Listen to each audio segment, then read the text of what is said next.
Hey guys, tonight we are going to turn the historical clock back to the Tudor era, but not to meet Henry VIII. We are going to explore the story of Margaret Tudor, the sister that history has almost forgotten. Imagine this.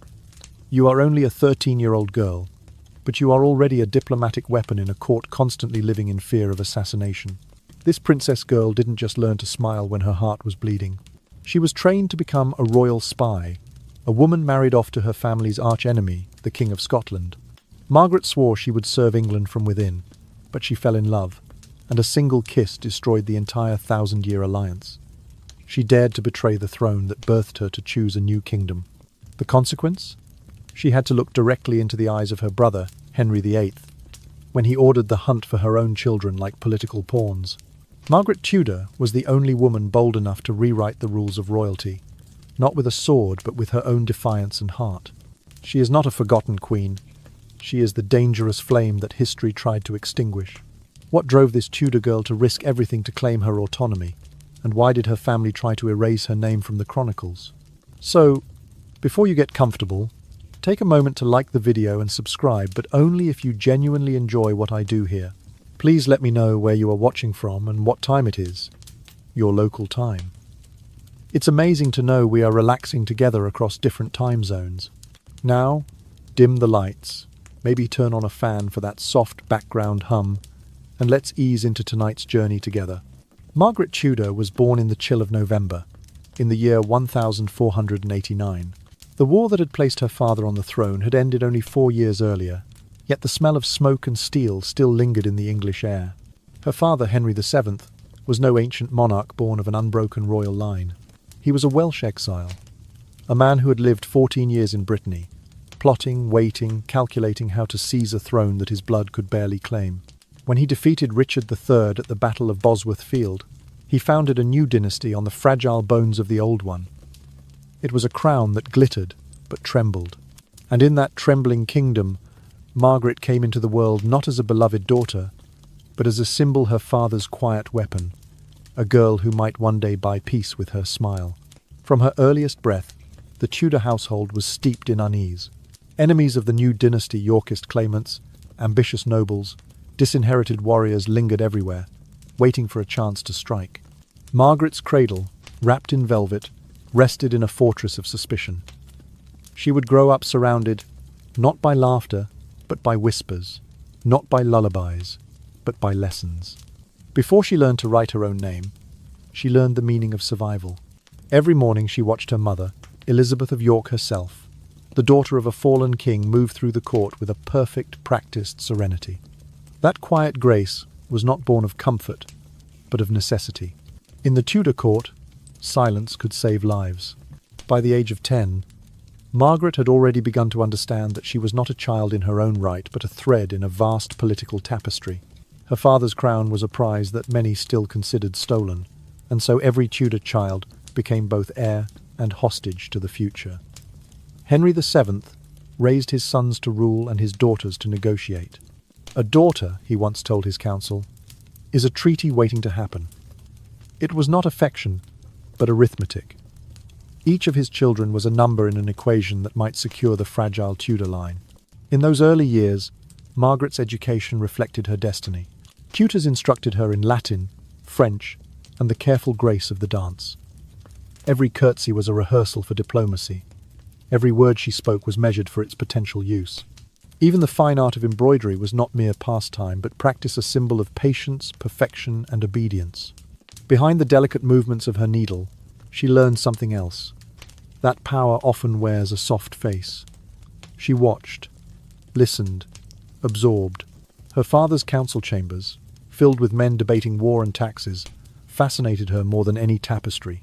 She studied how her father manipulated foreign ambassadors with a mixture of courtesy and threat, how he hid steel beneath velvet. At 13, Margaret had already begun to see through the glitter of the court. She understood that royal daughters were not people, they were promises. The prettier and more accomplished she became, the higher her price would be when it came time to secure a marriage alliance.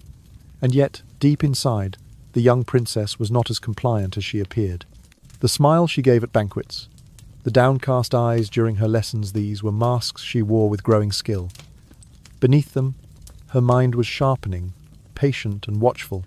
The Tudor world into which she was born was built on mistrust. Henry VII ruled through paranoia, but it was a paranoia that kept him alive. He feared rebellion, assassination, betrayal, even from those closest to him. That fear, like a shadow, passed quietly into his daughter's soul. From him, Margaret learned that information was as powerful as any sword. To know what others desired, feared, or lied about was to hold them by the throat without ever raising a hand.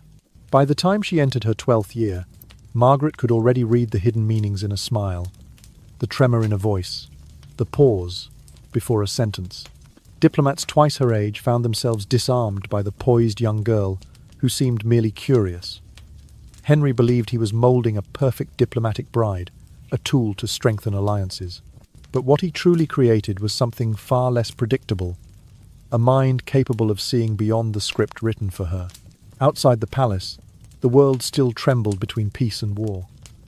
The border with Scotland, wild and blood-soaked for centuries, flared with violence. Across the sea, the old Yorkist exiles plotted to restore their claim. Inside, the Tudor dynasty stood proud but precarious, a house of cards dressed as a castle. And in one quiet corner of that castle, a girl of 13 sat by a window, her face lit by the thin winter light. She was embroidering a white rose entwined with a red one, the symbol of unity between York and Lancaster. But her thoughts were far away, already wandering toward the north, toward the distant hills where her fate would one day unfold. Margaret Tudor was learning, silently, that to survive in a world built by men, a woman must master the art of stillness, the illusion of gentleness, and the courage to wait for her moment. The smile on her lips might have looked sweet, but it was also a weapon. And though she did not yet know it, that weapon would one day shake two kingdoms. Henry VII did not raise his children to play. He raised them to serve, not through sword or spear, but through the quiet blade of diplomacy. In his mind, a royal marriage was a treaty wrapped in silk, a transaction where a daughter's smile could build empires or end wars. While her younger brother Henry played at soldiers in the nursery, Margaret was already training for the battlefield of courts and thrones. Her weapons were not armor and steel, but grace, language, and silence. From dawn until dusk, her days were filled with lessons that polished every edge of her being.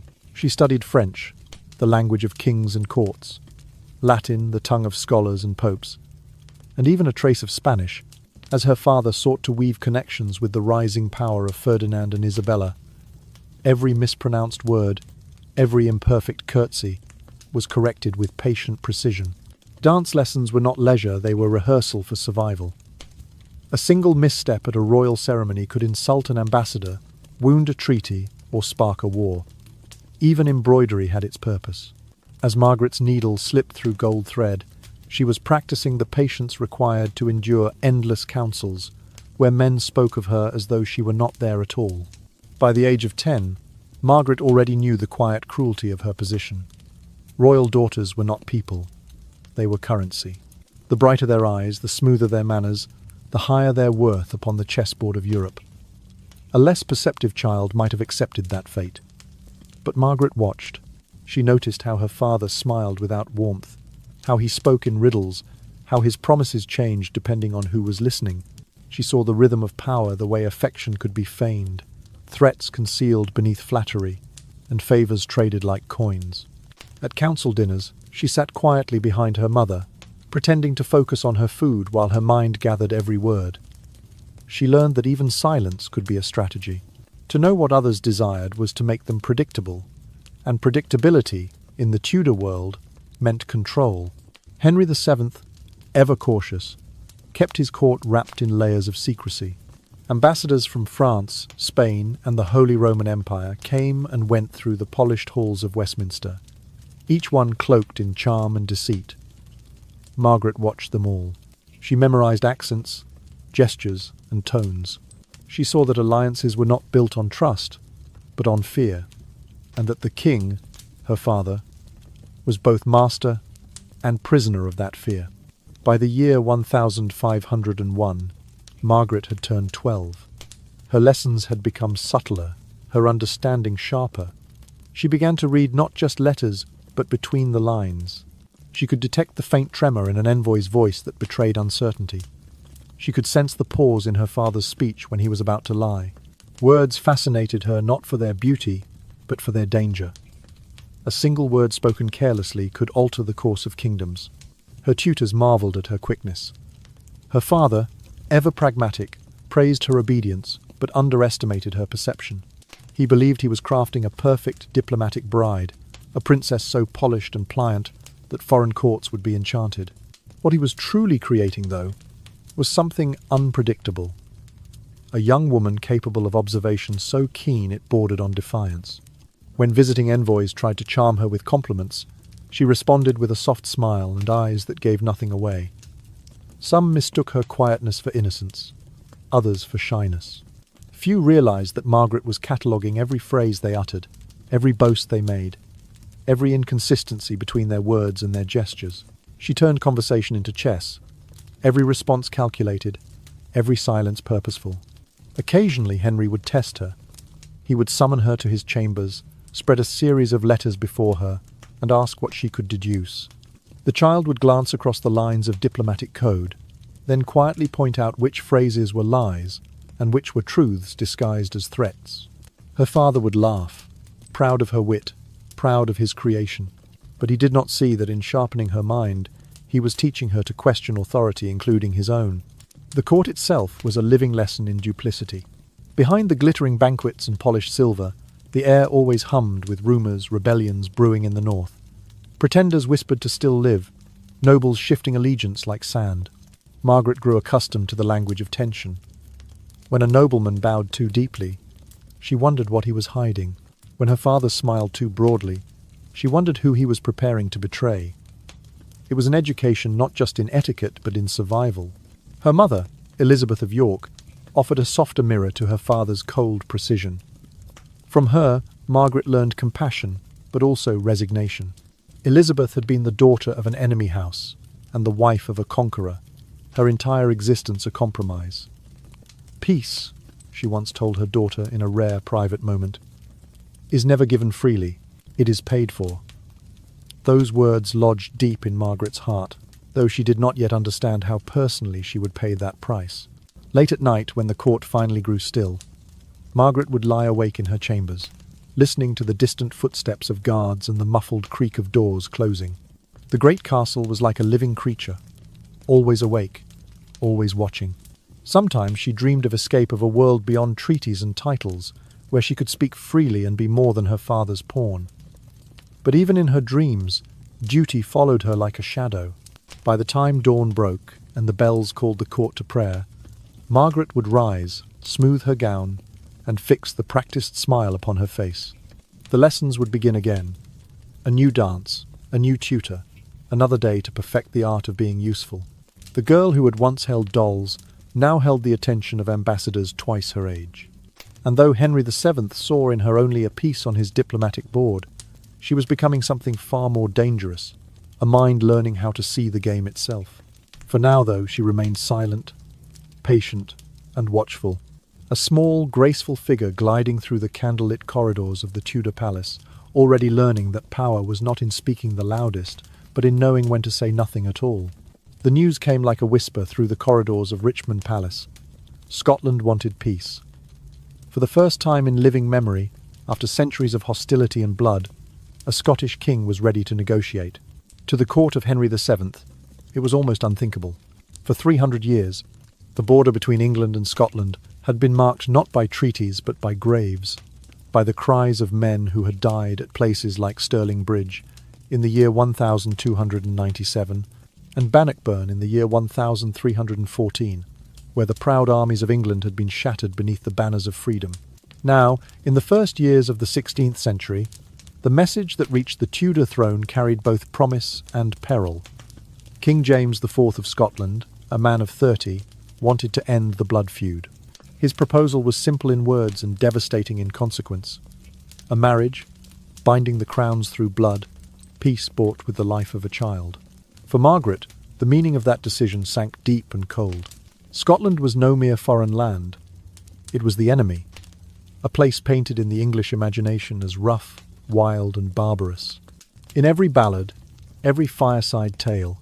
Scotland was where English soldiers vanished, where ambition froze in the northern mists. Her mother, Elizabeth of York, wept when she heard. Her grandmother, the formidable Lady Margaret Beaufort, who had engineered the Tudor rise to power, warned that 13 was far too young for such a perilous task. But the warning did not matter.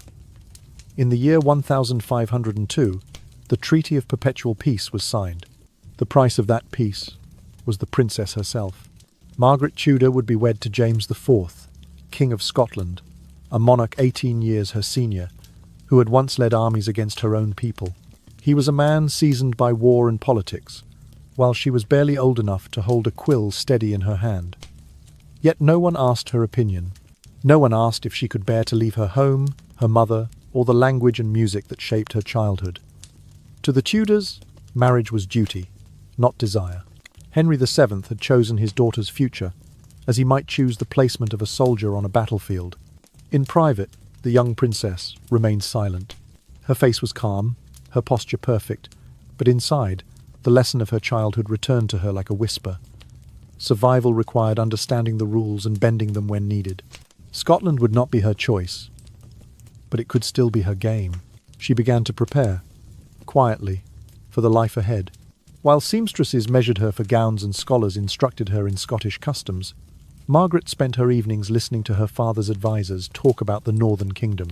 They spoke of clan rivalries, of nobles divided by loyalty and greed, of a court that combined culture and danger in equal measure. To them, Scotland was a chessboard waiting for a clever hand. To Margaret, it was a mystery to be studied. Her mind worked as swiftly as her needle. If she could not refuse the marriage, she could shape what it meant. She told herself she would not be a victim of her father's ambition, nor a prisoner of her husband's crown. She would become a bridge, a living, breathing channel between two worlds that had never trusted each other. But beneath that noble thought, a sharper idea began to form. What if that bridge could serve both ways? What if, by being Queen of Scotland, she could protect her English family's interests as well? She would become her father's eyes and ears in a foreign court, a quiet observer cloaked in silks and ceremony. She would charm her new husband, earn the love of his people, and report everything that mattered back to England. The plan was as daring as it was dangerous. To be both queen and spy, both loyal and treacherous, both beloved and feared. When she shared fragments of this vision with her mother, Elizabeth said nothing. She only looked at her daughter long and hard, as if seeing not a child, but a reflection of the Tudor steel that ran in her veins. Her mother had been born of war, had endured loss, had learned the cost of peace. In that silence, Margaret understood.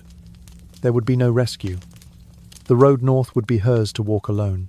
The months that followed were filled with preparation, each one pulling her further from the life she knew. The royal tailors stitched gowns of crimson and gold, woven with the Tudor rose. Musicians rehearsed the melodies that would accompany her farewell. Priests murmured blessings over her dowry chest, which glittered with coins and gifts meant to impress the Scottish court. Even the servants spoke of the princess with a kind of reverent distance, as though she were already gone. And then came the final decree. In the early summer of the year 1502, the treaty was formally sealed. The betrothal of Margaret Tudor to James IV of Scotland was proclaimed before the English court. The hall fell silent as the young princess, dressed in silver, stepped forward to receive the congratulations of men twice, even 3 times, her age. Her father's expression was one of satisfaction, her mother's eyes full of tears. Margaret curtsied, her movements precise, her face unreadable. Inside, her heart pounded not from fear, but from a strange, gathering resolve. She had been taught all her life to obey, to smile, to play her part, but now she knew that obedience could also be a disguise, and that beneath the still surface of a river, the current always moved. When she looked up, she caught her father's gaze. He believed she was the perfect daughter, docile and dutiful. What he could not see was that she had already made a silent promise to him, to herself, and to the destiny that awaited beyond the northern hills. If she must cross into Scotland, she would do it not as a pawn, but as a player. A bridge, yes, but a bridge that carried secrets in both directions. In the year 1503, the English court glittered beneath summer sunlight as preparations reached their fevered end. The child who had been born in the aftermath of Bosworth was now a bride, bound for a land her ancestors had fought to conquer. 14 years old, Margaret Tudor stood before the long road to Scotland, a road lined with politics, ceremony, and fear. Her departure was a spectacle of grandeur, designed to impress both friend and foe. 200 English nobles rode in her procession, their banners painted with lions and roses. Chests of gold and silver, fine fabrics, and jewels followed behind her, guarded by soldiers in polished armour. The dowry Henry VII sent north was immense, not merely wealth, but a declaration that England sought peace through magnificence. Yet amid the clatter of hooves and the hum of voices, Margaret sat silent inside her carriage. The further north she travelled, the heavier the silence grew. Each mile carried her away from the warmth of her mother's presence and deeper into the misty uncertainty of her new life. She had been told stories of Scotland since childhood, tales of rough warriors and barren lands, of kings who ruled by the sword rather than the word. She tried to imagine the face of the man who awaited her at journey's end. James IV, King of Scots, 18 years her senior, a monarch who had once ridden to war against her father's soldiers. How could such a man be her husband? How could such a country ever be her home? The journey north took weeks. Along the way, Scottish nobles came to meet the English bride, their manners strange but not unkind. Some bowed deeply. Others looked on with curiosity, perhaps even suspicion. They had seen English armies before, but never an English princess who came not to conquer but to join their crown. At every stop, Margaret smiled, as she had been taught, serene, graceful, unreadable. But at night, when the noise of the day faded and the fires burned low, she would stare into the darkness and whisper to herself that she would endure, no matter what awaited her beyond the border. When she reached Stirling Castle, her fear met its first surprise. James IV was not what she had been led to expect. He was no barbarian king draped in furs and blood, but a Renaissance monarch educated, eloquent, and deeply curious about the world. Fluent in Latin, versed in philosophy and music, James welcomed his young bride not as a tool of politics, but as a companion to be understood. He spoke to her not as a child, but as an equal, asking her thoughts on art, on God, on the future of peace between their lands. For a girl raised in the shadow of her father's authority, it was an astonishment she could scarcely believe. Their wedding took place at the Church of the Holy Rood in August of that same year. It was one of the most splendid ceremonies Scotland had ever witnessed.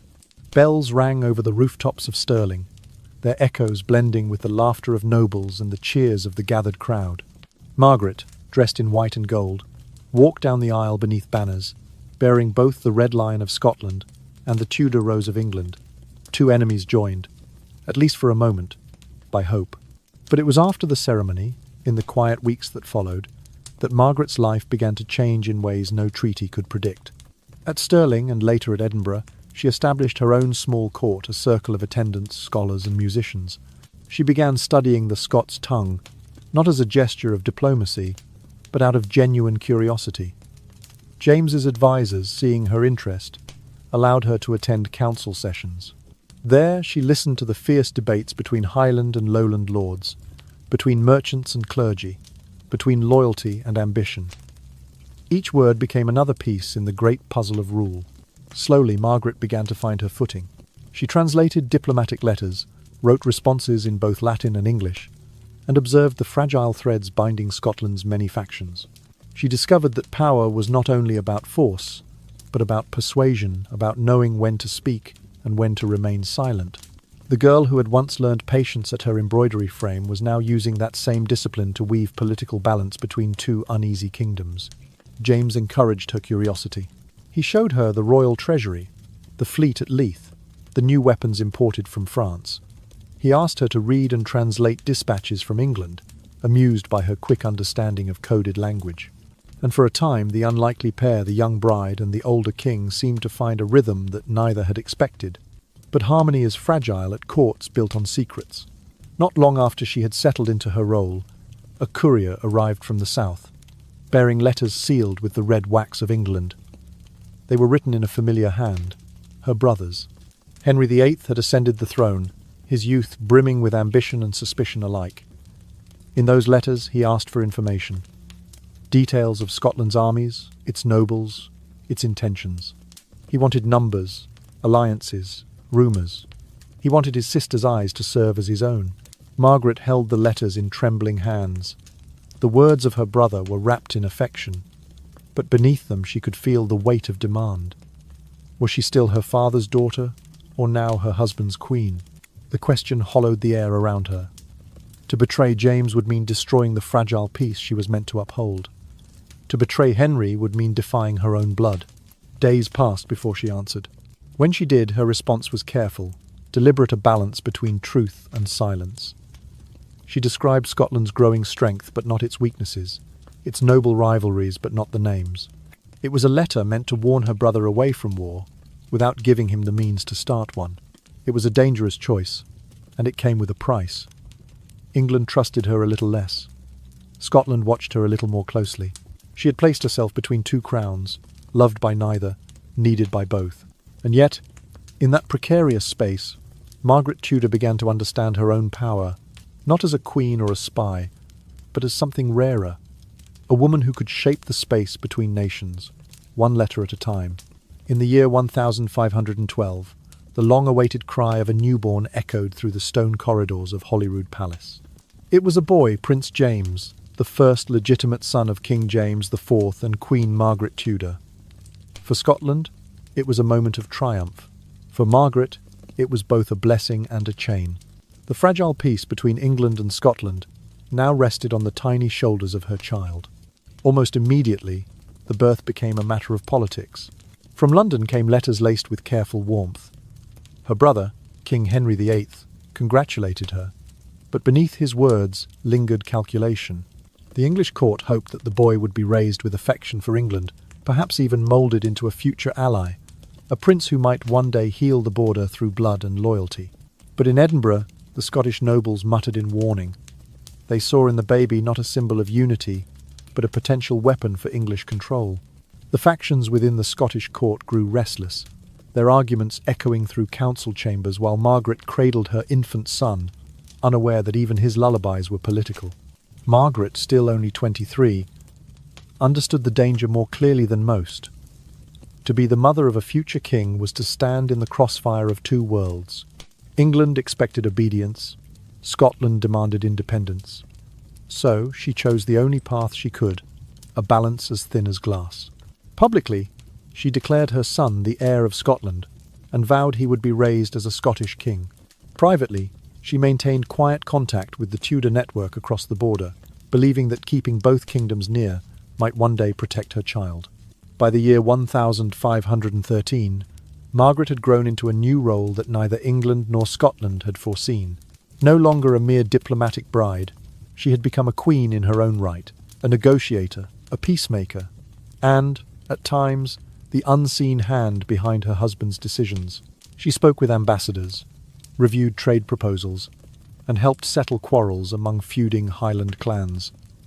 Her influence was quiet but unmistakable. When James consulted her on questions of policy, her insight reflected the sharp lessons of her father's court. She knew that power depended not on force, but on perception. Yet for all her grace, the world around her darkened with gathering tension. Relations between England and Scotland began to strain once again. Henry VIII, newly crowned and eager to prove himself, sought military glory against France. Scotland, bound by the ancient Old Alliance, was drawn toward France's defence. Every move England made rippled northward. Every word from the English court sounded like the first note of war. Margaret's letters from this time were filled with pleading and restraint. She wrote to her brother in calm, deliberate tones, reminding him that blood had been spilled for centuries, and that peace, once broken, might never return. Her handwriting, steady yet sorrowful, carried the voice of a woman caught between two kings.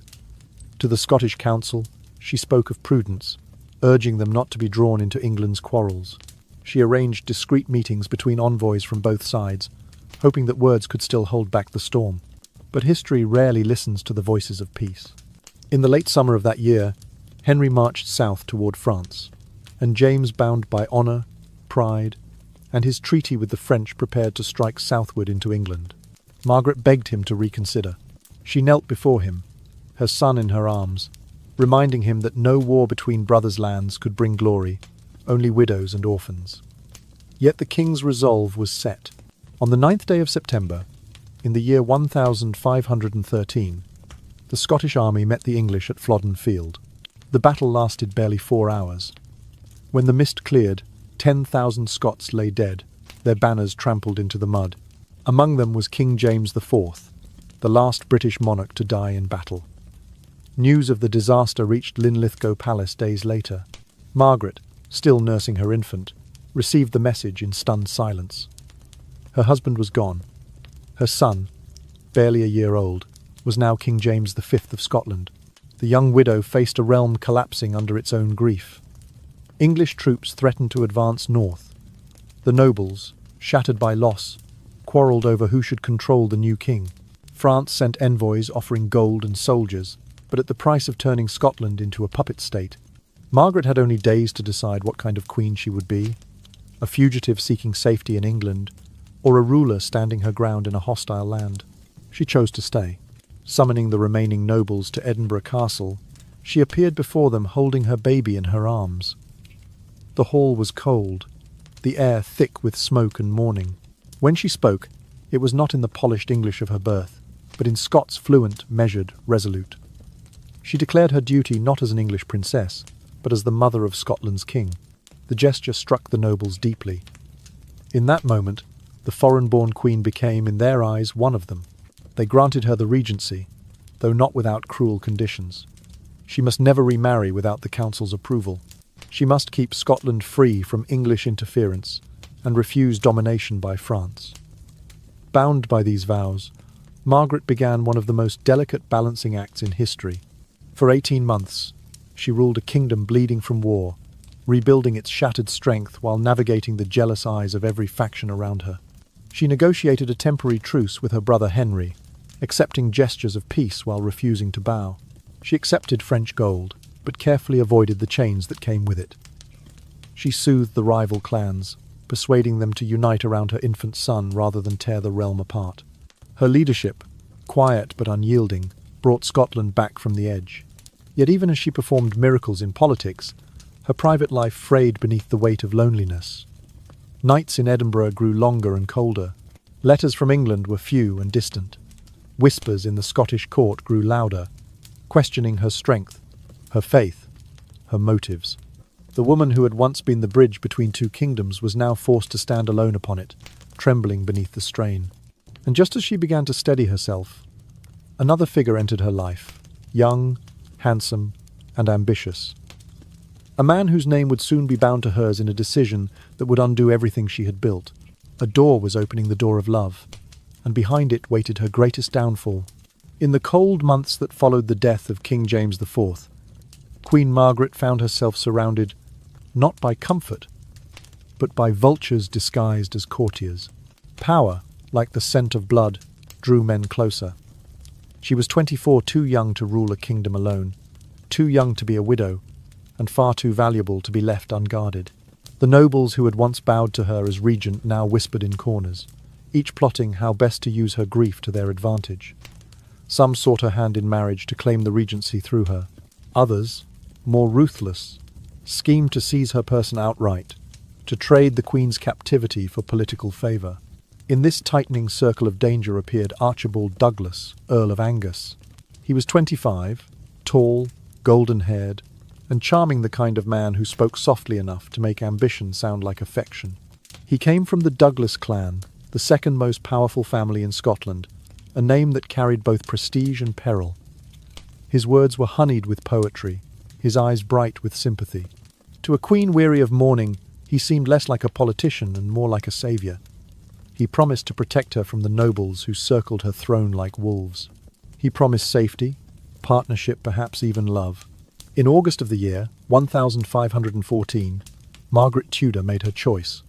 Against the advice of her council, against every warning echoing through the halls of Edinburgh, she married Archibald Douglas in secret at Kinneil Church.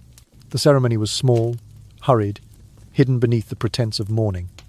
To Margaret, it was a union of hearts, a moment of human warmth after 2 years of ice. To the rest of Scotland, it was treason against political balance. For centuries, The Douglases had been accused of ambition that reached beyond loyalty. Their family had long sought control over the crown through cunning marriages and quiet manipulations. Now, with Margaret's hand, they held the regency in their grasp. Within weeks, her name was no longer spoken with reverence, but suspicion. The same council that had once trusted her to govern a shattered kingdom convened again in outrage. Their verdict was swift and brutal. Margaret's regency was stripped away. Her authority over her infant son, King James V, was suspended. The nobles sent for John Stuart, Duke of Albany, a man who had lived his entire life in France and could scarcely speak Scots. He was to be the new regent, ruling on behalf of the young king. All of Margaret's delicate diplomacy, her truce with England, her efforts to rebuild Scotland's unity, all were erased in a matter of weeks. The punishment did not stop there. In England, her brother Henry VIII, who had once praised her as a model of Tudor intelligence, reacted with fury. He declared her marriage a disgrace to the royal bloodline and an insult to their family's dignity. He immediately cut off her English pension, the very funds that had supported her court and her son's household. A Tudor queen, he is said to have remarked bitterly, has thrown herself into the arms of those who would use her crown for their own. His words, sent north through envoys, reached her like a blade. Margaret's isolation deepened. Stripped of regency, deprived of income, she found herself dependent on the very man she had married for freedom. And Archibald Douglas, once gentle and adoring, began to change. The protector became the controller. He took charge of her correspondence, deciding which letters would be read and which would be burned. He surrounded her with his family's retainers, men who reported not to their queen, but to their earl. Her palace became a cage, its doors guarded by those who claimed to love her. He used her name to sign documents that favoured his own clan, made agreements without her consent, and whispered to others that he was acting on behalf of the Queen. Slowly, Margaret realised that her husband's affection had never been separate from ambition. His promises of safety had been the gentlest form of conquest. Outside the palace, her reputation crumbled. To the Scottish nobles, she was no longer the wise regent who had once held the kingdom together, but a reckless woman undone by emotion. The chroniclers wrote that she had traded power for passion. In the council chambers, her name was invoked only as a warning, a reminder that women who stepped beyond obedience would be punished not for their weakness, but for their strength. Margaret tried to write to Henry, begging for understanding. Her letters, filled with sorrow, crossed the border but found no mercy. Her brother's answer was cold. She had broken the Tudor code. Loyalty to family came before love, before freedom, before self. She had failed that creed, and for that she would receive no aid. By the spring of the year 1515, she had lost everything that once defined her. Her throne, her allies, her wealth, her reputation. Only her child remained, and even he was slipping beyond her reach, surrounded by nobles who sought to mould him against her influence. The young king's guardians now reported directly to Albany, who ruled from afar through letters sealed in French wax. In her chambers, Margaret began to understand the bitter symmetry of her life. She had once been the bridge between two kingdoms, balancing love and duty, blood and crown. Now, she was a bridge burned from both ends, despised in Scotland, disowned in England, and trapped between a husband who used her name and a brother who refused to speak it. When she walked through the corridors of Holyrood, the servants no longer bowed as deeply. They averted their eyes. Her silks had faded. Her voice, once commanding, carried the weight of exhaustion. Yet behind the quiet dignity of her gaze, something remained unbroken. The same Tudor fire that had carried her father through exile, her grandmother through rebellion, and her brother through ambition. She had lost control of the game, but she had not forgotten how it was played. And though she did not yet know it, the next move, one born of desperation, would set the course for her downfall and her eventual redemption. Archibald Douglas, the man who had once sworn to protect her, soon revealed the true face of his power. His charm, once soft as silk, hardened into command. Within months of their marriage, the Earl of Angus had seized control over every aspect of Margaret's existence. He read her letters before she did, decided which messages she might send and which should be destroyed. No word left her chambers without his seal. Her friends were turned away from the gates. Those who dared to visit her were quietly threatened or bought off. The Queen, who had once ruled councils, now needed permission to speak. Under the pretense of safeguarding the royal widow, Angus began using her name to advance the ambitions of his family. He negotiated alliances, claimed estates, and made political bargains, all signed in the name of Margaret, Queen of Scots. The woman who had once balanced kingdoms was now reduced to a signature, a tool wielded by the very man she had married for freedom. By the year 1516, Margaret could no longer bear the humiliation. The palace that had once echoed with her laughter had turned into a prison of marble and silence. Servants loyal to Angus followed her every step. Even her correspondence with her young son, King James V, was censored. The husband who had promised to guard her from the world had instead locked her away from it. That same year, Margaret made a decision that would mark the turning point of her life. She petitioned the church to annul her marriage to Archibald Douglas. It was a desperate act, one born not of rebellion, but of survival. Her plea was clear. The marriage had been conducted without proper consent, under manipulation, and had endangered both her and her son's position. But in a world ruled by men, a queen's suffering was no argument at all. Her appeal was met with silence from both thrones. In England, her brother Henry VIII was unmoved. He called her a foolish woman led astray by passion, refusing any aid or political protection. For him, Margaret's failures were an embarrassment, a reflection of Tudor weakness. In Scotland, the nobles laughed at her request. To them, the Queen had broken every rule of decorum and loyalty. She had married for love when she was bound by duty, and now sought to escape the consequences of her own heart. To ask for sympathy was, in their eyes, proof that she no longer deserved respect, and so both crowns turned away. Margaret found herself trapped in the narrow space between pity and contempt. Those who had once celebrated her intelligence now called her unstable. Those who had praised her diplomacy now accused her of deceit. Even her closest allies began to withdraw, fearful that her downfall might stain their names. It was in those lonely months that Margaret began to see the cruel truth that had always been hidden beneath the surface of royal life.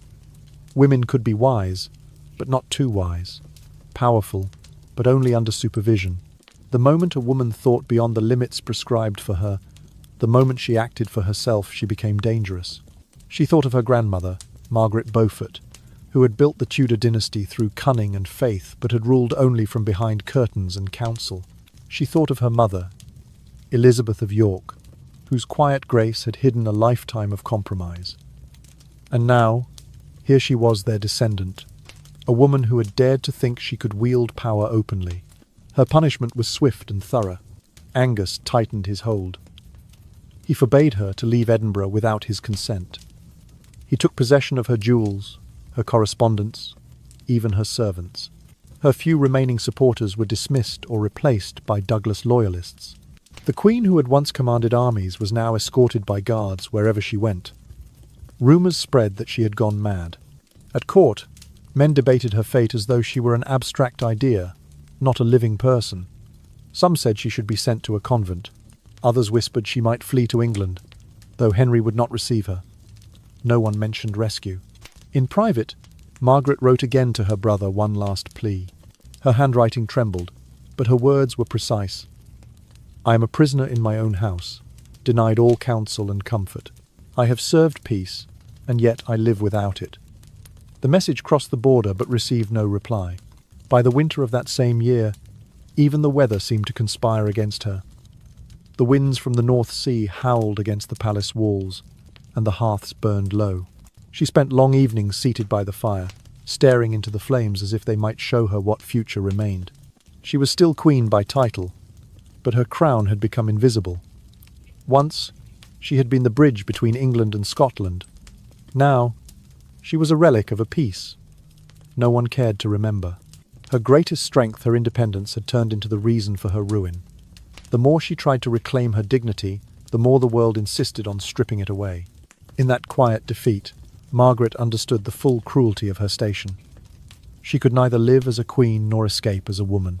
The men around her, her brother, her husband, her council, saw her not as a person, but as a problem to be contained. Yet deep within that silence, something stubborn remained. Each night, as she extinguished the last candle, she whispered to herself that no cage was eternal. Her father's crown had been won from exile. Her family's fortune had been rebuilt from ruin. And though she now seemed a discarded pawn on the chessboard of two kingdoms, Margaret Tudor still carried within her the restless mind of a player. For now, she endured watching, waiting, learning once again the lesson that had defined her life. That even when stripped of everything, knowledge was power, and silence could still be sharpened into a weapon. By the year 1517, Margaret Tudor's world had narrowed to a fragile silence. Her influence, once vast and subtle, had collapsed completely. She had been a queen, a regent, a bridge between nations. Now she was a woman surrounded by walls and whispers. Her enemies did not need to imprison her. They had already taken what mattered more, her credibility. No faction in Scotland dared to defend her. To the nobles, she was too unpredictable, too intelligent, and far too entangled with foreign powers. To them, loyalty was a currency, and Margaret had spent hers long ago. The French, who once courted her as a useful ally, quietly withdrew their envoys, turning instead toward the new regent, John Stuart, Duke of Albany.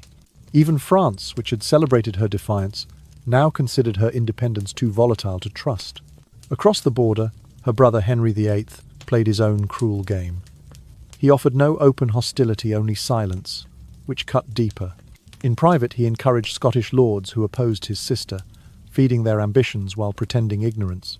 To his counsel, he called her unsteady and over-proud, as though her downfall were a moral failing rather than the inevitable punishment for daring to think for herself. Her so-called crime was not treason, nor corruption, nor neglect. It was far simpler and far more unforgivable. She had proven that a royal woman could possess both mind and will. In a world where queens were meant to embody obedience, Margaret's defiance became a heresy. She had chosen her own path, spoken her own words, loved on her own terms, and for that, the world had no place for her. The courts of Europe had no shortage of clever women, but most learned to mask their brilliance behind smiles and silence. Margaret had not. She had governed as a man would, and now she paid a man's price, without a man's protection. The isolation pressed on her like a slow winter. Her letters went unanswered. Her messengers vanished between castles and borders. Even her son, King James V, still a child under the care of rival factions, was kept from her. She longed to hold him, to tell him that power was never safe, that crowns were always heavier for those who wore them alone. But she could only write his name in her journal, James, mine by blood, but not by heart. Her health began to falter. The years of political strain, grief and fear carved lines into her face, though she was barely 28. Yet her spirit, the sharp, calculating mind that had once impressed her father and unsettled her husband, refused to yield. She continued to write. Each letter was an act of rebellion, slow, deliberate, and dangerous. She wrote to ambassadors in France, to merchants in Flanders, to diplomats who had once served at her father's court. Her handwriting, elegant and controlled, carried both desperation and determination. She sought alliances where there were none left, urging for mediation, for recognition, for remembrance. She appealed to conscience, to blood, to history. Most letters brought no answer. A few brought sympathy, but sympathy did not feed armies or silence enemies. What exhausted her most was not failure, but betrayal, the quiet, steady erosion of trust. The brother who had once promised to protect her now used her name to justify his meddling in Scotland. The husband who had vowed to keep her safe had turned her into a shield for his ambition. Even the crown she had worn with such pride now felt like a cruel reminder of how little freedom it offered. She was learning again what she had known since childhood, that love and loyalty in royal courts were luxuries, not virtues. Everything could be bought, traded, or forgotten, even family. At night, Margaret would sit by the narrow window of her chamber in Edinburgh, staring out over the city she had once ruled. The lights of the houses below flickered like distant stars, unreachable and uncaring. The wind from the north carried the chill of the sea and the faint tolling of the cathedral bells. She would close her eyes and imagine England, the warmth of her mother's arms, the sound of the Thames, the scent of roses in the gardens of Richmond. But England was as far away as mercy. There were moments when she considered escape. Some said she even planned it a secret flight to the English border, to plead her case directly to Henry. But each plan collapsed under the same truth. She had nowhere to go. She was too English for the Scots, too Scottish for the English, and too dangerous for both. Still, she refused to disappear quietly. She began to keep a private record, fragments of thought, reflections on politics, on faith, on the strange fragility of power. "Men speak of crowns," she wrote once, "as though they are gold. But crowns are made of thorns." It was not self-pity that drove her pen, but clarity. She knew her story would be told by others men who would reduce her to rumour, mistake or warning. So she left behind her own account, a quiet defence for a future she would never see. Margaret understood now that history would not forgive her independence. It would paint her as reckless, proud, unstable. But she also understood something greater, that her defiance had meaning beyond her lifetime. She had broken a pattern older than her dynasty, older even than her crown. She had proven that a queen could think as sharply as a king, that love and reason could coexist in one heart, that silence was not the only virtue left to women. And though the world called her fallen, she did not see herself as defeated. "A bridge," she whispered once to her maid, "burns only when both sides set fire." In the dim light of that year, 1517, Margaret Tudor stood alone, misunderstood and nearly forgotten. But beneath the sorrow, beneath the betrayals and the loss, a pulse of quiet defiance still beat within her. The world had stripped her of everything but her mind, and that, she knew, was enough to begin again. By the year 1518, every door had closed. The corridors that had once echoed with Margaret Tudor's footsteps now carried only the whisper of her name, a name spoken cautiously, like a memory that people wished to forget. Her power, her dignity, even her motherhood had been stripped from her piece by piece, until all that remained was the ghost of a queen no longer allowed to rule, to speak, or even to love. Her son, King James V, was only 7 years old. The boy who had once clutched at her fingers and laughed beneath the vaulted ceilings of Linlithgow Palace was now a ward of the very nobles who had destroyed her regency. They kept him surrounded by guards, tutors, and whispers that painted his mother as a traitor, a spy in service to England. They told him that she had betrayed his father's memory, that she had endangered the crown, that her love was poison. Slowly, the distance between mother and child became wider than the sea itself. Margaret's letters to her son never reached him. They were intercepted, opened, burned. In the boy's mind, her face began to blur into the tales his guardians fed him. Not the warm voice that had once sung him to sleep, but the shadow of a dangerous woman who could not be trusted. To the young king, his mother had become an absence, defined only by what others said of her. Henry VIII's message arrived that same year, cold and transactional. He would allow her to return to England, he said, but only under conditions that erased everything she had ever been. She must renounce all political influence in Scotland, give up her claim as regent, and swear never again to interfere in affairs of the crown. In return, she would be granted safety, a small estate, and silence. It was an offer disguised as mercy. The Scottish Council sent an equally cruel reply. She could remain in Scotland, they said, but only as a powerless widow, stripped of any voice or estate. She would be tolerated, not respected, permitted to exist, but not to act. Her life, whichever side she chose, would be a form of exile. In these negotiations between men and monarchs, Margaret herself had become nothing more than a bargaining chip a woman used to test the boundaries of diplomacy. They no longer spoke of her as a person, only as a problem to be contained. Her marriage to Archibald Douglas had long since turned into a living cage. He had learned to wield her name like a weapon, trading upon it to secure his own power. To the outside world, he was still the husband of the Queen, a title that carried weight, even as it crushed her. Within the walls of their castle, she was a prisoner. Her correspondence was monitored, her visitors screened, her every movement shadowed. Sometimes she would stand by the window, watching the horizon fade beneath the Scottish rain, and think of freedom as a story told to other people. The courtyards below were filled with guards loyal to Douglas. Even the maids who brushed her hair were instructed to report her moods. She was the queen of a silence she could not escape. She tried at first to fight it. She wrote to Henry again, appealing to the brother she had once comforted in childhood. Her words were measured, sorrowful, pleading, "I have been made a stranger in both lands. You know what I have given for peace. Do not let me end in disgrace."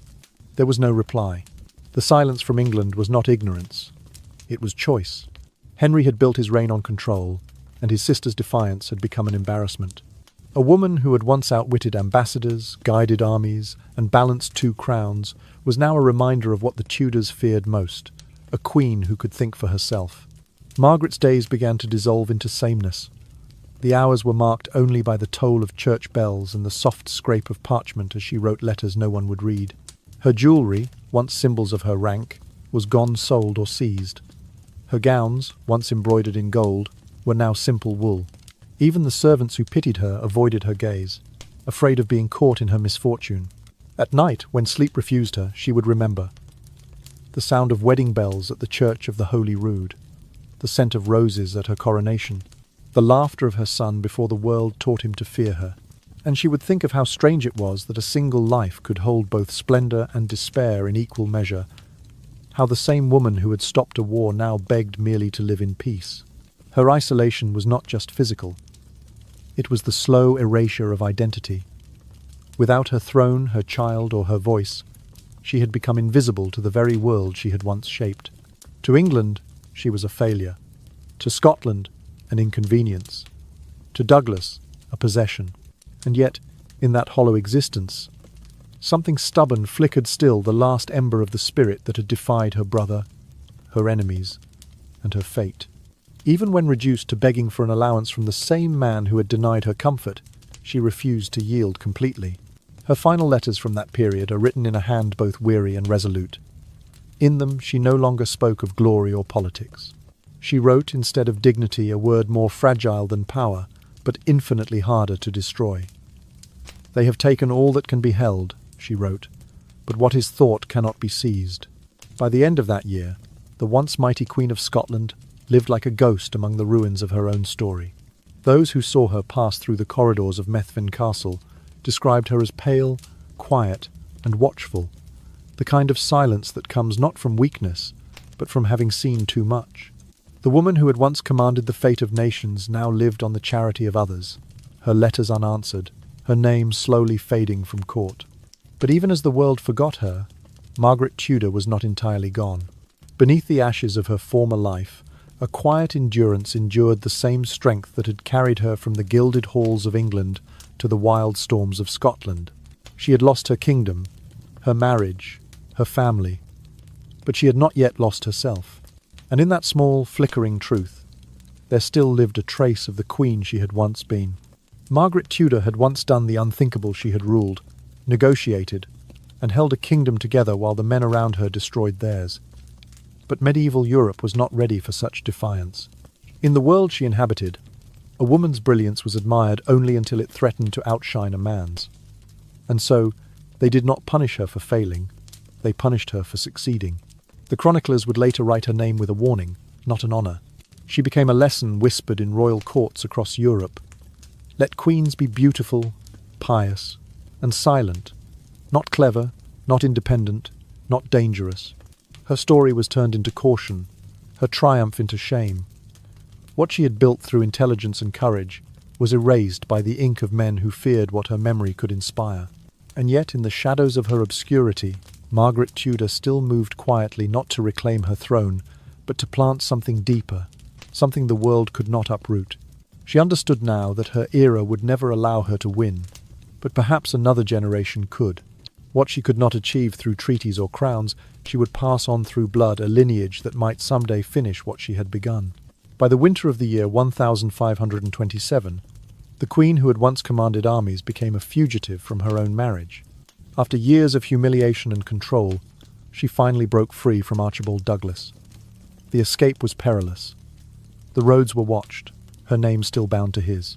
But one cold morning, beneath a sky the colour of ash, she fled Methven Castle, leaving behind the life that had long ceased to be hers.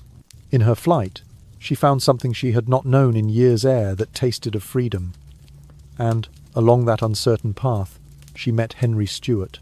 He was 6 years younger, a courtier of modest birth but of quiet dignity. He did not come to her with titles or ambitions, only with a gentleness that disarmed her. Henry treated her not as a symbol or a prize, but as a woman, a soul scarred but still alive.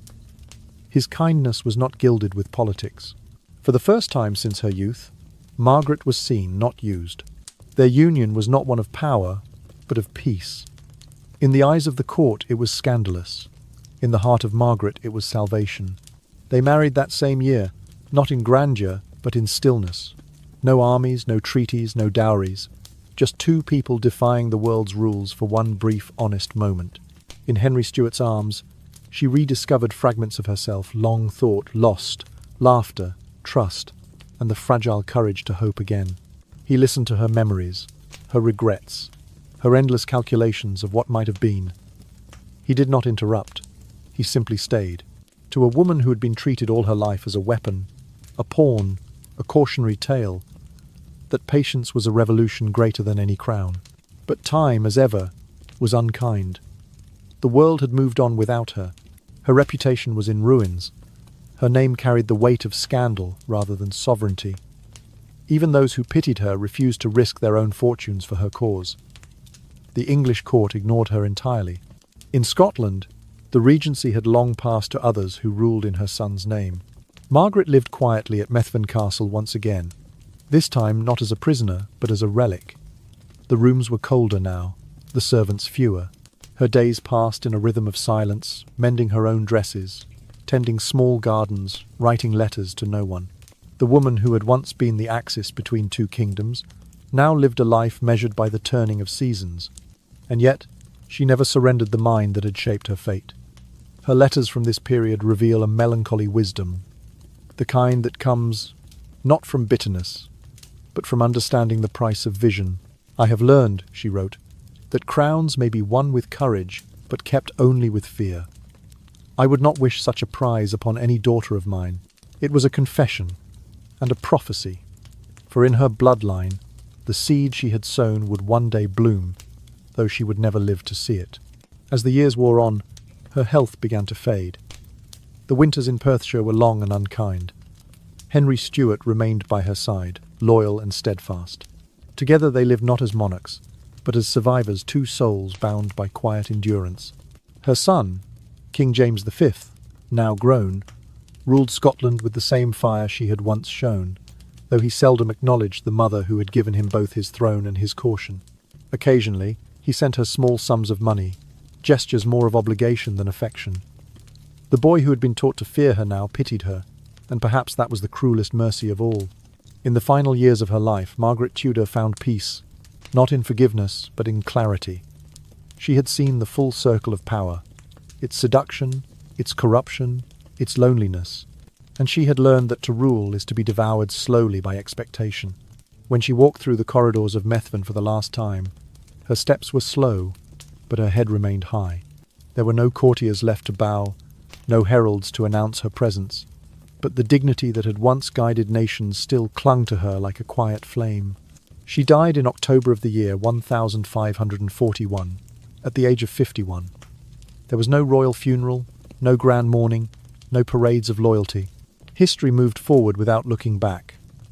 The chronicles recorded her name briefly, a sister of Henry VIII, a Queen of Scotland, a woman of trouble. But they missed what mattered, for though the world had erased her victories, it could not erase their consequence. Her great-grandson, James VI of Scotland, born of her blood, would one day inherit both the Scottish and English thrones. In the year 1603, uniting the two kingdoms, she had spent her life trying to reconcile. The woman they had called a failure had, in truth, secured history's final triumph. And so, as the candlelight of her story faded, one truth remained. Margaret Tudor, the queen forgotten by time, had changed the shape of it forever, not through conquest, but through endurance. After years of struggling against the currents of fate, Margaret Tudor withdrew at last to Methven Castle, a modest stronghold in Perthshire, grey and quiet against the winds of the north. Once, its walls had rung with the voices of courtiers and the laughter of servants. Now they stood still, the echo of power long faded. It was here that people began to call it the refuge of the woman forgotten by history. The queen who had once worn cloth of gold now dressed herself in patched gowns of wool. The jewels that had once adorned her crown were long sold to pay debts and keep the fires burning. Each morning, She mended her own sleeves by the narrow light that crept through the small window panes. The same hands that had once sealed treaties and signed royal decrees now trembled slightly as they drew the needle through coarse fabric. The days passed quietly, one bleeding into another. There were no banquets, no ceremonies, no trumpets announcing her name. Only the sigh of the wind through the corridors, the distant toll of a chapel bell, and the soft crackle of the hearth. Sometimes she would walk through the overgrown gardens, her steps slow, her mind lost in the haze of memory, remembering not glory, but faces. Her father's grave, strategic smile, her mother's gentle patience, her brother's laughter before ambition hardened it into cruelty. Her only son, King James V, now ruled Scotland. He was 26, strong and proud, a monarch in every sense. But though his blood came from her, his affection did not. The years of propaganda had done their work. He saw her not as the woman who had safeguarded his throne in infancy, but as the cause of past instability. Sometimes a messenger would arrive from Edinburgh with a small purse of coins, a gesture of duty, not love. No letter ever accompanied the money. No visit ever followed. The distance between mother and son was a wound that never healed.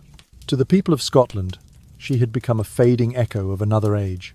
The nobles who once feared her sharp intelligence now regarded her as harmless, a relic from the days when queens dared to rule. In England, her name was rarely spoken at all. At Henry VIII's court, no one mentioned the sister who had once stood as England's bridge to the north. To acknowledge her was to remember her defiance, and Henry had long since learned to bury what unsettled him. And yet, within the stillness of Methven, Margaret Tudor refused to let her spirit die. Her body was frail, her position erased, but the will that had once moved two kingdoms still flickered inside her.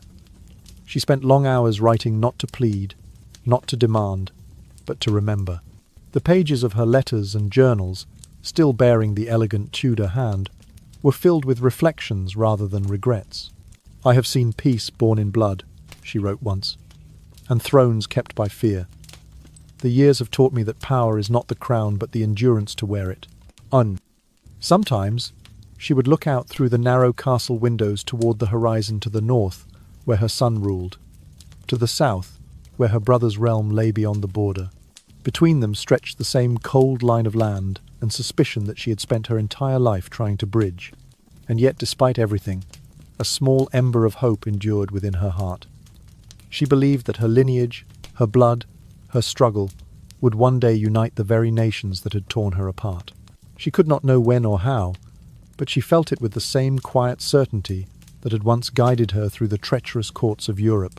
She often spoke softly to her attendants, as if telling a bedtime story, of a future where no border divided England and Scotland, where a single crown would rest upon the head of one ruler.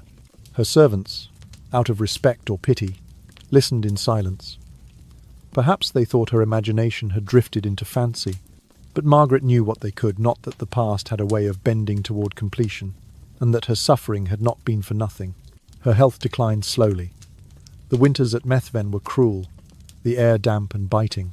On the coldest nights, when the frost gathered on the inside of the glass and her breath hung like smoke in the air, she would sit close to the fire, her shawl wrapped tight around her shoulders.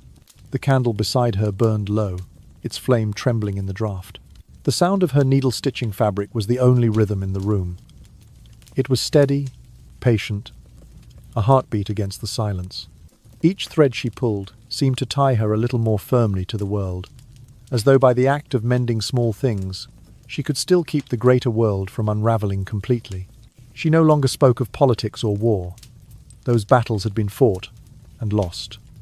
What remained was something quieter, the belief that endurance itself was a kind of triumph, that to have survived betrayal, exile, and humiliation without surrendering the self was victory enough.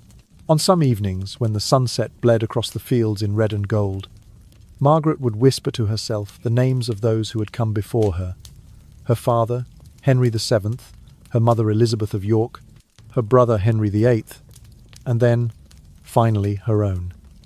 It was not vanity but remembrance, a small act of reclaiming what history had taken.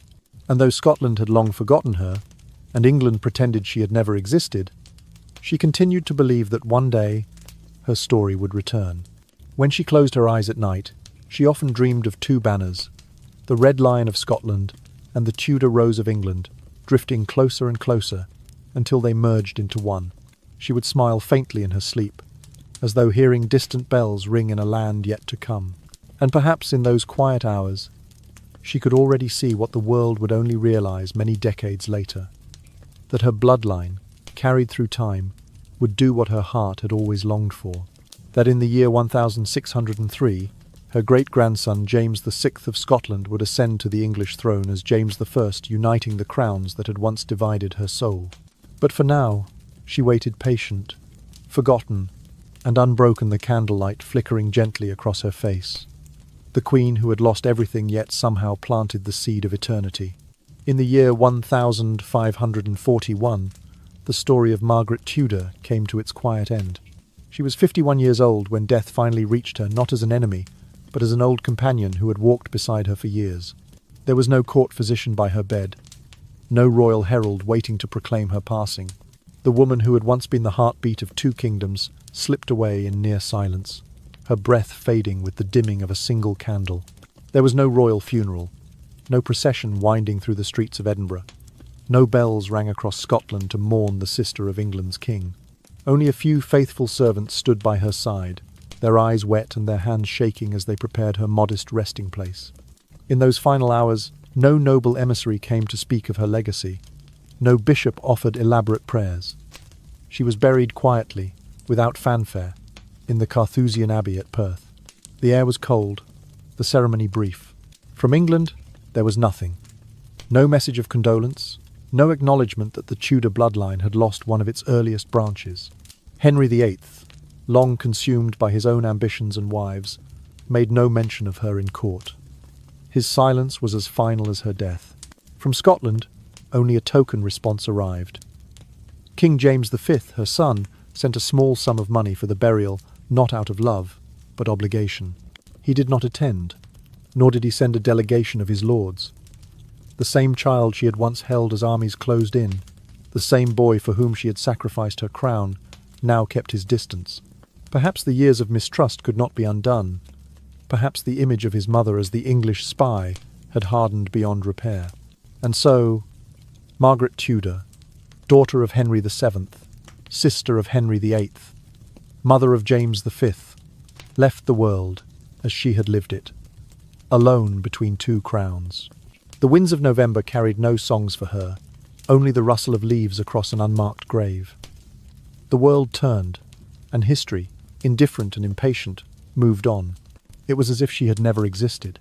But time has its own way of remembering. The same centuries that erased her name from chronicles would one day restore it in whispers of fate.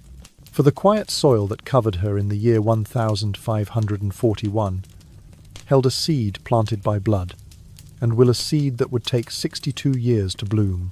In the spring of the year 1603, Scotland and England stood once again on the brink of uncertainty.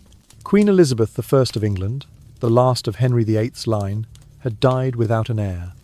The Tudor dynasty, born from war, built on ambition, and baptized in blood, seemed destined to end.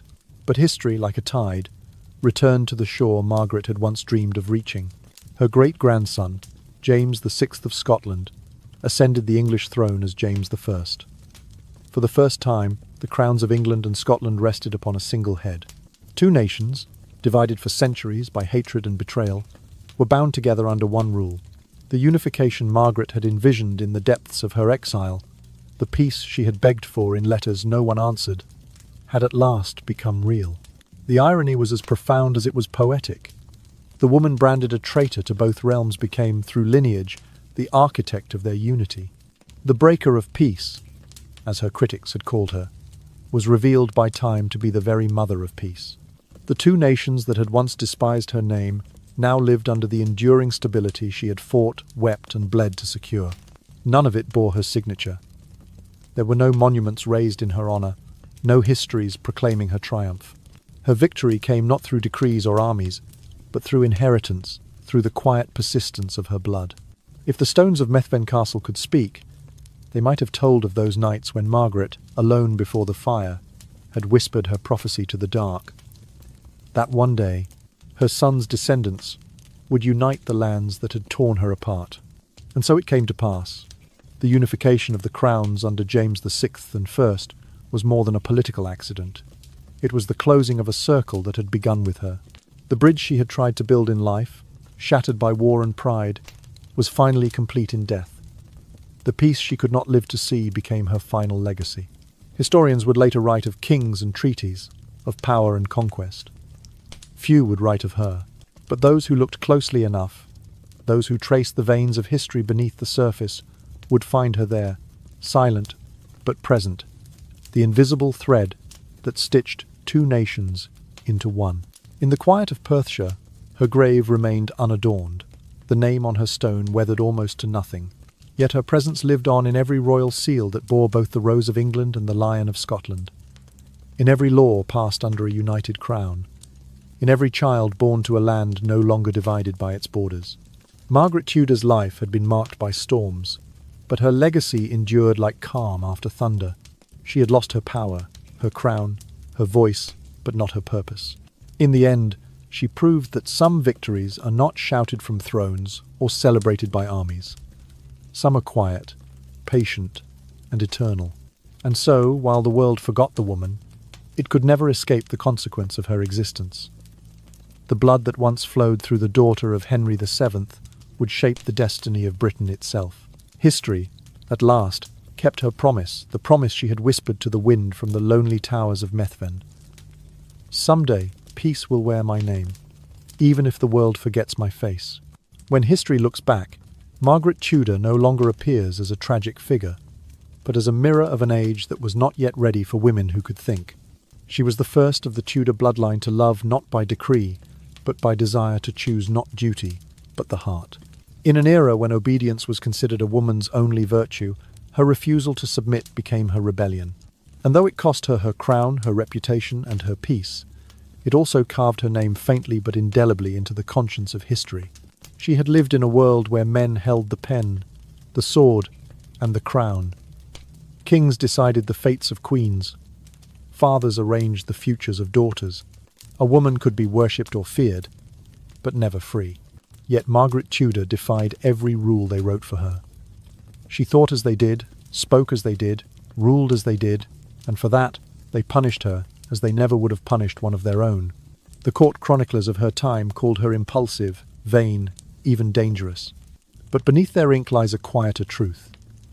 Margaret was punished not because she failed to rule well, but because she ruled at all. She negotiated truces that men later took credit for. She held a kingdom together when most believed it would fall apart. She did not wage war, but she understood how peace was made and how fragile it was in the hands of those who treated it as a game. Her life was not a tale of missteps, but of limits, the invisible walls built around women, even queens. When she crossed them, she was condemned. When she stayed within them, she was ignored. But in crossing them, she changed what those walls meant. In loving freely, she defied the notion that royal women existed only as contracts of alliance. In leading a nation after Flodden, she proved that courage was not the privilege of kings. And in surviving betrayal, humiliation, and exile without surrendering her mind, she showed that dignity could live even when power was gone. The world she inhabited had no language for such defiance. They called it folly, arrogance, disobedience, anything but what it truly was: independence. And so she was erased, her victories buried beneath her supposed flaws.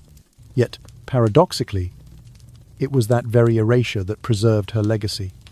For what is forgotten in one century often returns in another, clearer and sharper than before. The lessons of her life lingered long after her death. The queens who came after her, Mary Tudor, Elizabeth I, Mary Stuart, each carried echoes of Margaret's defiance. Some learned from her mistakes, others inherited her strength. Every woman who dared to rule in her own right, every queen who demanded to be seen as more than a bride, stood in the shadow of Margaret's first rebellion. She had paid for that rebellion with loneliness. Power had isolated her, love had betrayed her, family had abandoned her. But even in her solitude, she remained unbroken. The letters she wrote, the choices she made, the risks she took, all bore the same quiet message. that a woman's will, once awakened, could not be silenced again. It is easy, centuries later, to see her story as inevitable, to look at her triumph through the lens of time and call it destiny. But for Margaret, there was nothing inevitable about survival. Every decision she made was a battle. Every act of thought, an act of defiance. In her world, silence was safety, and she chose to speak. Submission was survival, and she chose to act. Perhaps that is why she lingers in history, not as a saint, nor as a villain, but as something rarer, a reminder of what it costs to be the first. The first to love on one's own terms. The first to rule without permission. The first to believe that a woman's mind was as valuable as her bloodline. Margaret's life was proof that courage and consequence are born together. She had no monuments, no statues, no grand tombs carved in her honor. But her monument was made of something stronger than stone. It was built in the lineage that followed her, in the union of two kingdoms, and in every woman who dared to remember her not as a failure, but as a beginning. For history too eventually learns. The same world that once silenced her now repeats her story as a lesson. It tells of a queen who was too proud to obey, too passionate to conform, and too human to be forgotten. Margaret Tudor's name may not be spoken with the same reverence as her brothers or her sons, but her legacy runs deeper than either. She taught power the meaning of conscience, and history the meaning of patience. And so, when the wind sweeps across the quiet fields of Perthshire where she lies, one can almost hear it, the faint murmur of a woman who lived too early for her time, but exactly in time for what the future would need.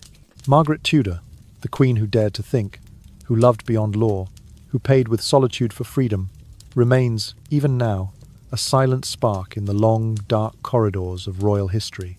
She proved what few in her age could bear to believe, that thought itself, once kindled in a woman's mind, can outlast any crown. If Henry VIII embodied the ruthless force of masculine power, then Margaret Tudor stood as its quiet reflection, reason and emotion entwined, a figure who understood that true peace could never be born from conquest, but only from comprehension. Where her brother ruled through fear, she ruled through persuasion. Where he built empires from broken vows, she tried to mend them with words and will. Theirs was the eternal conflict of their age, the sword against the heart, authority against understanding. Margaret had once been called the bridge between England and Scotland, and though that bridge was eventually set ablaze by war and betrayal, its ashes became the foundation of something far greater, the unity that would one day bind the two nations she had spent her life trying to reconcile. History, in its slow and merciless way, proved that the structure she built from her own ruin had not collapsed in vain. Her love, so often dismissed as folly, was the invisible thread that stitched her story into the broader tapestry of history. It was love that first made her a peacemaker, love that turned her into a traitor, love that ultimately saved the realm she once endangered. She had loved as both queen and woman, not with the romantic naivety of youth, but with the full knowledge of what it would cost her. Every decision she made carried the echo of consequence, yet she never stopped choosing. When she defied her brother, it was not rebellion but compassion, the belief that two nations tied by blood need not be enemies. When she risked her throne for marriage, it was not weakness, but hope, the yearning for partnership in a world where a woman's voice was currency only when spoken through a man. And when she faced exile and disgrace, it was not resignation but resilience, the kind of strength born only from a heart that has already been broken and still dares to love again. In Henry's England, power meant domination. To Margaret, power meant endurance. Her strength lay not in armies or decrees, but in her refusal to let despair define her. She understood that peace demanded empathy, that to end the endless chain of vengeance between England and Scotland, someone had to bear the wound without striking back. And so she did. It is easy to call her mistakes romantic, to see her choices as misguided. Yet what was her failure, if not the courage to act when silence would have been easier? Every alliance she forged, every letter she wrote, every risk she took was guided by something the men of her world could not understand. The conviction that empathy was not weakness, but the highest form of wisdom. In the Chronicles, Henry's reign is remembered in numbers and blood. 6 wives, 2 executed, 1 empire torn from the church. Margaret's legacy, softer but no less enduring, is measured in reconciliation, a peace her descendants would finally inherit. The contrast between them is the contrast between destruction and creation, between the noise of history and its quiet repair. And perhaps that is why her story still lingers, even through centuries of neglect. Henry's monuments are carved in stone, Margaret's in the unseen fabric of unity. His power ended with his last breath. Hers began only after she was gone. Her life was not the tale of a saint or martyr, but of a woman who understood the unbearable complexity of love, how it could wound and heal, betray and redeem, destroy and yet sustain. She did not love blindly. She knew precisely what her heart demanded and what it would cost her. That knowledge, not ignorance, made her love an act of courage. In a letter once attributed to her final years, Margaret wrote, "Those who mock the heart do not see its labour. It builds what swords can never hold." Whether the words were truly hers or only legend, they capture the essence of her truth. She was not a dreamer lost to sentiment. She was a strategist of feeling, a diplomat of emotion. It was that rare fusion of intellect and compassion that made her both extraordinary and dangerous. The courts of men feared women like her, women who could think and feel at once, who could balance tenderness with logic, mercy with insight. They were harder to predict, impossible to control. Margaret's tragedy was not that she loved too much, but that she loved in a time incapable of understanding such strength. She stood, in her own quiet way, as the first Tudor to grasp that power without empathy collapses upon itself. Henry's reign, for all its splendour, ended in paranoia and decay. Margaret's, forgotten in life, blossomed in legacy. One tore a kingdom apart to build a dynasty. The other stitched a broken island back together, thread by thread, through the quiet endurance of the heart. And though she died believing herself erased, history could not deny her entirely. The unity of crowns in the year 1603, the peace she had once begged for, became her unspoken monument.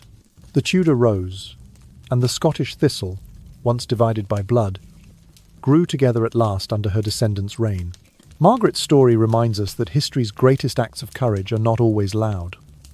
Sometimes they are whispered in letters, in choices, in the simple act of loving where hate is expected. She was not the iron monarch her brother was. She was something rarer, the embodiment of grace in an age of violence, the mind that understood that love, in all its risk and imperfection, is the truest form of power. And though the world condemned her for it, she never regretted her choice. For in a century ruled by men who believed war made them immortal, Margaret Tudor proved that compassion outlasts conquest. And now, let the story grow quiet. The candles are burning low, the air has softened, and Margaret's long shadow slowly fades into the distance.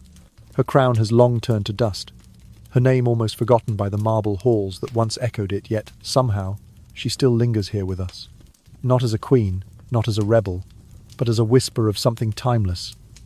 The courage to choose love when the world demanded obedience. As you breathe slower, imagine her there, standing by the misted window of Methven Castle, the wind stirring her hair, the light of dawn painting her face in pale gold. She is no longer the queen torn between two kingdoms, no longer the sister of a ruthless king. She is simply a woman who lived, who felt deeply, who paid the price for feeling too much in a world that rewarded silence. Her story reminds us that even in history's coldest corners, compassion can glow like a hidden ember. That sometimes the gentlest acts, a letter written in faith, a hand extended in peace, a heart that refuses to harden, can change the course of nations. And though her life ended in solitude, her love outlived her. It crossed centuries, became bloodlines, and stitched together the two kingdoms she once stood between. Margaret Tudor teaches us something we often forget, that strength does not always roar. Sometimes it is quiet. Sometimes it is the decision to stay kind, even when kindness costs everything. It is choosing to understand, even when understanding breaks the heart. It is the soft, invisible labor of those who build bridges knowing they might never walk across them. So, as this story settles into silence, let her memory rest gently in your thoughts, a reminder that love, though fragile, is not weakness, that grace can be as powerful as power itself, and that history, for all its cruelty, always finds a way to remember the light. Let the room grow dim now. Let the voices of the past fade into the hush of night. The wind outside is calm again, and the queen who once defied empires can finally rest. May you too find rest tonight, knowing that every storm, even the fiercest one, must one day give way to peace. Good night, dear listener. Sleep well, and dream softly of castles bathed in moonlight, of forgotten queens, and of the quiet strength that lives inside every heart. And when you wake, don't forget to subscribe, so you can return, again and again, to these stories of courage, tenderness, and the gentle souls who changed history, one heartbeat at a time.